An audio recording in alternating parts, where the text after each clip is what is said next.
नौ के आगाज पर स्टॉक एक्सचेंज में मुस्बत शुरुआत, 64,000 की हद अबूर, 100 इंडेक्स में 15,000 से ज्यादा पॉइंट्स का इजाफा।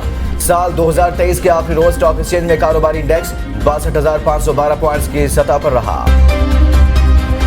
रिटर्निंग अफसरान के फैसलों के खिलाफ अपीलें दायर होना शुरू, NA नवासी मियांवाली से कागजात नामजदगी मुस्तरद किए जाने के खिलाफ पहली अपील दायर। बानी चेयरमैन के तर्जुमान उमैर न्याजी की अपील समाअत के लिए मंजूर। तहरीक इंसाफ के रहनुमा फिरदौस शमीम नकवी और आजाद उम्मीदवार मजहर अली ने सिंध हाई कोर्ट में अपील दायर कर दी। रिटर्निंग ऑफिसर सैयद निजारत अली ने शेख रशीद को एतराजात की कॉपियां फराहम कर दी। आरोज के फैसलों पर अपीलों का अमल 3 जनवरी तक जारी रहेगा। इन अपीलों पर इंतखाबी ट्रिब्यूनल 10 जनवरी तक फैसला करेंगे। उम्मीदवार अपने कागजात 12 जनवरी तक वापस ले सकेंगे। उम्मीदवारों को इंतखाबी निशान 13 जनवरी को दिए जाएंगे, जबकि आम इंतखाबात 8 फरवरी को होंगे। नवाज शरीफ की N 130 से कागजात मंजूरी के खिलाफ इलेक्शन ट्राइब्यूनल में अपील दायर। अपील पाकिस्तान अवामी महाज के सरबराह इश्तियाक चौधरी ने दायर की। दरख्वास्त में मौक़िफ़ इख्तियार किया कि नवाज शरीफ को सुप्रीम कोर्ट ने ताहयात नाअहल करार दिया। नवाज शरीफ के कागजात नामजदगी मुस्तरद करके इन्हें नाअहल करार दिया जाए। आपने देखा वीडियोज हैं जो लोगों को रोकने से लेके उनसे पेपर छीनने तक हैं, ख़वातीन समेत।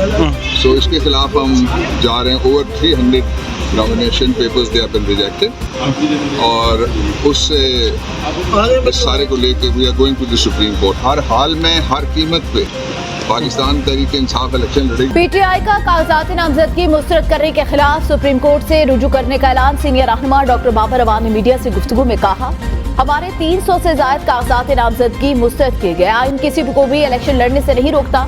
हमारे उम्मीदवारों से कागजात नामजदगी छीने गए। PTI हर हाल में इलेक्शन में हिस्सा लेगी। हर हल्के से अपना उम्मीदवार खड़ा करने का प्लान है। हाई कोर्ट ने इजाजत दे दी। बानी PTI खुद टिकट जारी करेंगे। उम्मीद है हमें सुप्रीम कोर्ट से इंसाफ मिलेगा।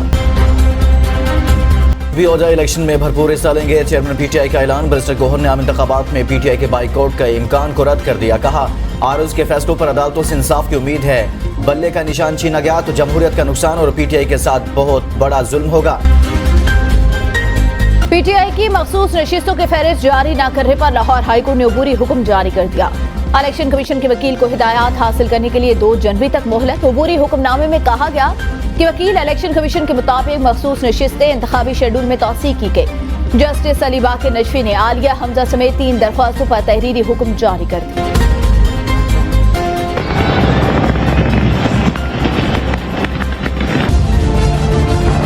पाकिस्तान में नई उम्मीद, नई सोच, नए जज्बे के साथ नए साल 2024 का आगाज। नया साल शुरू होने से चंद घड़ियां कबल मसाजिद में दुआया तकरीबात का इनेकात। मुल्क की सलामती और इस्तेहकाम समेत तमाम अंदरूनी और बैरूनी साजिशों से निजात की दुआएं की गई। आर्मी चीफ की नए साल 2024 के आगाज पर पूरी कौम को मुबारकबाद। जनरल सैयद आसिम मुनीर ने कहा, 2023 को चैलेंज से भरपूर लेकिन अहम साल खत्म हो गया। 2024 पाकिस्तान के लिए अंदरूनी और बैरूनी दोनों लिहाज से बहुत अहमियत का हामिल है। अफवाज पाकिस्तान और अवाम एक हैं। हमें पाकिस्तानी अवाम के साथ अपनी गैर मुतजलजल वाबस्तगी पर फख्र है। पाकिस्तानियों के जज्बे को कोई शिकस्त नहीं दे सकता। पाक फौज मुल्क की सलामती और तरक्की में किरदार अदा करने में कोई कसर नहीं छोड़ेगी। हम फलस्तीन और मकबूजा जम्मू कश्मीर के अवाम के साथ खड़े हैं। दुआ और उम्मीद करते हैं कि नया साल जालिम हुकूमतों से उनके मसाइब में कमी लाए। साल नौ पाकिस्तान समेत पूरी दुनिया में खुशहाली, सियासी और मुआशी इस्तेहकाम लाए। सदर आरिफ अलवी का नए साल के आगाज पर कौम के नाम पैगाम। पाकिस्तान के लिए तरक्की का साल साबित हो। मुल्क की तरक्की और खुशहाली के लिए हम सबको मिलकर जिद्दोजहद करना होगी। दुआ है नया साल कश्मीर और फलस्तीन के लिए आज़ादी की नेमत लेकर आए। दुनिया नए साल का जश्न मनाती रही। इसराइल मजलूम फलस्तीनियों पर बम बरसाता रहा। इसराइली बमबारी से मस्जिद अक्सा के साबिक इमाम शेख यूसुफ समेत मजीद 23 से ज्यादा फलस्तीनी शहीद। मुतअद्दिद जख्मी हो गए। शोहदा में 5 बच्चे भी शामिल। अल मुगाजी कैंप और खान यूनिस में बमबारी से मुतअद्दिद घर तबाह हो गए। 2023 फलस्तीनियों के लिए नस्ल कुशी का साल साबित हुआ। साल के आखिरी 3 माह का हर लम्हा बमबारी और मिसाइलों की जद में गुजरा। 22,500 फलस्तीनी इसराइली बर्बरियत का निशाना बने। अरब मीडिया ने फलस्तीनी इदारा शुमारियात के हवाले से कहा कि नकबा के बाद साल 2023 में सबसे ज्यादा फलस्तीनी शहीद हुए। अमरीकी अखबार के मुताबिक गजा की तबाही जदीद रिकॉर्ड में बदतरीन तबाही बन रही है। नए साल 2024 के आगाज पर हमास की जानिब से इसराइल पर 20 रॉकेट फायर किए गए। मिसाइल फायर होते ही इसराइल के मुख्तलिफ इलाकों में सायरन बजना शुरू हो गए। इसराइली मीडिया के मुताबिक इसराइल के वस्ती और मगरबी इलाकों पर रॉकेट हमले में जानी नुकसान नहीं हुआ। اسرائیلی میڈیا کا کہنا ہے کہ حماس نے ان حملوں کی ذمہ داری قبول کی ہے۔ الیکشن کمیشن کیس میں جیل ٹرائل کے خلاف فواد چودھری کی درخواست پر الیکشن کمیشن کو نوٹس جاری۔ اسلام آباد ہائی کورٹ کی جسٹس سمن رفت امتیاز نے کیس کی سماعت کی۔ وکیل فیصل چودھری نے موقف اختیار کیا کہ باری پی ٹی آئی کی وجہ سے میرے موکل کا بھی جیل ٹرائل کیا جا رہا ہے، جو خلاف قانون ہے۔ جیل ٹرائل کی جانے پر باڈی سرچ کی جاتی ہے، قلم تک لے جانے کی اجازت نہیں۔ خاتون وکیل کو ہراساں کرنے پر عدالت نے جیل انتظامیہ کو نوٹس جاری کر دیا، سماعت ملتوی۔ علی امین گنڈا پور، عمر امین اور فیصل امین گنڈا پور کی اپنے خلاف درج مقدمات کی تفصیلات کی فراہمی کی درخواستوں پر فریقین کو نوٹس جاری۔ اسلام آباد ہائی کورٹ نے سیکرٹری وزارت داخلہ، نیب ڈی جی ایف آئی اے اور آئی جی اسلام آباد سے جواب طلب کر لیا۔ عدالت نے فریقین کو نوٹس جاری کرتے ہوئے سماعت 12 جنوری تک کے لیے ملتوی کر دی۔ پیٹرول کی قیمتیں برقرار، حکومت کا پیٹرولیم مصنوعات کی قیمتیں برقرار رکھنے کا فیصلہ۔ پیٹرول کی قیمت 267 روپے 34 پیسے فی لیٹر اور ہائی سپیڈ ڈیزل کی قیمت 276 روپے 21 پیسے فی لیٹر پر مستحکم رہے گی۔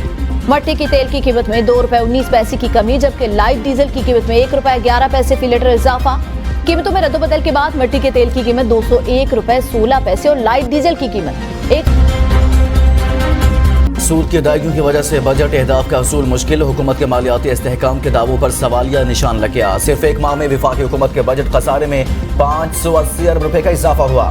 5 ماہ کے دوران کرنٹ اخراجات بھی گزشتہ سال کے مقابلے میں 45% بڑھ گئے۔ پاور پلانٹ کے 500 kV ہائی ٹرانسمیشن لائن کے سوئچ یارڈ کا بریکر تبدیل نہ کیا جا سکا۔ کئی گھنٹے گزرنے کے باوجود تاحال مرمتی کام شروع نہ ہو سکا۔ دھماکے سے پھٹنے والے سوئچ یارڈ کے بریکر کی مالیت 2 کروڑ روپے ہے۔ مرمت کرنے میں 15 روز لگ سکتے ہیں۔ بجلی کی پیداوار میں کمی کے باعث لوڈ شیڈنگ میں اضافے کا امکان۔ نگران وزیر اعلیٰ پنجاب محسن نقوی کا عوام کو نئے سال پر بڑا تحفہ، ڈرائیونگ لائسنس بنوانے کی فیس میں اضافے کا اطلاق 9 جنوری تک روک دیا۔ سال نو کے آغاز پر محسن نقوی کی صوبائی وزراء کے ہمراہ حضرت داتا گنج بخش رحمۃ اللہ علیہ کے مزار پر حاضری، ملک کی ترقی، خوشحالی، استحکام اور امن کے لیے دعا کی۔ نگران وزیر اعلیٰ نے اپ گریڈیشن کے بعد صوبے کے 36 تھانوں کا ورچوئل افتتاح بھی کیا۔